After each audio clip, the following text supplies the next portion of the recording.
అందరికీ నమస్కారం. మొన్న మేము పుష్ప సినిమాకి ప్రీమియర్స్కి వెళ్ళినప్పుడు ఆర్టీసీ క్రాస్ రోడ్స్ సంధ్య థియేటర్కి వెళ్ళామండి. అక్కడ అనుకోకుండా క్రౌడ్ టర్న్ అవుట్ ఎక్కువ అవటం వల్ల మేము సినిమా చూసి వచ్చిన తర్వాత మాకు తెలిసిన విషయం అంటే నెక్స్ట్ డే మార్నింగ్ దట్ ఆ క్రౌడ్లో ఒక ఫ్యామిలీ వచ్చారు. ఆ ఫ్యామిలీ కొంచెం దెబ్బలు తగిలినాయి. అండ్ ముఖ్యంగా ఒక lady, the mother of 2 children, ఆవిడ రేవతి గారని, ఆవిడ నెక్స్ట్ డే మార్నింగ్ అన్ఫార్చునేట్గా ఆవిడ ఆ తొక్కి స్లాట్లో దెబ్బలు తగిలి ఆవిడ చనిపోయారని తెలిసింది.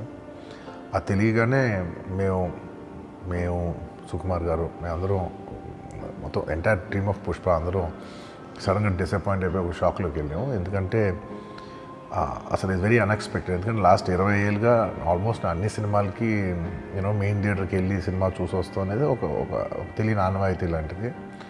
అండ్ ఇన్నేళ్ళుగా ఎప్పుడు జరగలేదు. సడన్గా ఇది జరిగేసరికి మేమందరం కూడా చాలా డిసప్పాయింట్ అయ్యి చాలా షాక్.